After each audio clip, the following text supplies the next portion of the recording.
Aujourd'hui, je vais vous parler de l'alphabet.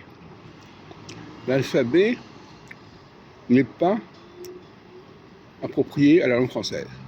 La française est une langue non alphabétique, c'est-à-dire qui ne se réduit pas aux 26 lettres de l'alphabet, mais qui introduit toute une série de sons supplémentaires, combinaisons de consonnes, notamment, et aussi diphtongues, avec le N qui vient transformer la voyelle. Le seul exemple que nous ayons dans l'alphabet actuel de combinaison de consonnes, c'est la lettre X, qui est un K et un S. Or, en français, la formule KS ou SK elle est extrêmement fréquente. Est-ce que c'est le SK, puisque c'est le SQ. Donc, le français est une langue qui n'est pas réductible à l'alphabet, et certaines personnes croient que c'est l'alphabet qui doit l'emporter. C'est l'alphabet qui doit séparer, et quand on respecte l'alphabet, il faut séparer les lettres les unes des autres, et pas les combiner.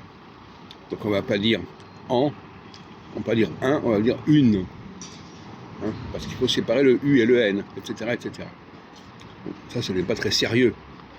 Donc, on peut dire que l'alphabet est une invention qui ne correspond pas à la langue française et qui a dû apparaître par la suite et qu'une malédiction pour la langue, pour les langues, pour l'histoire des langues.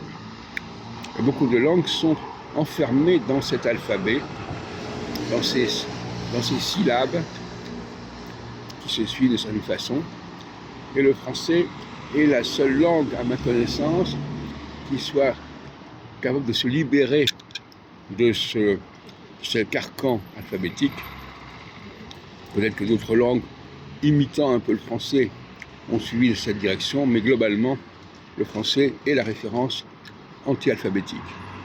Comme on parle d'une géométrie non euclidienne, on va parler d'une langue non alphabétique. Donc, par exemple, en allemand, il y a toute une série de mots en EN, à commencer par les infinitifs, Essen, Fressen, etc., qui sont normalement des diphtongues et qui ne sont pas respectés comme diphtongues. Achtung, par exemple, c'est une diphtongue. Elle n'est pas prononcée comme diphtongue.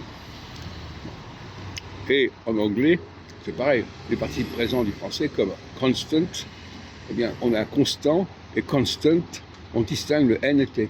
Donc l'incapacité à distinguer, à combiner les lettres et les consonnes était une résultante de ce suprématie de l'alphabet, qui est une suprématie très, très toxique.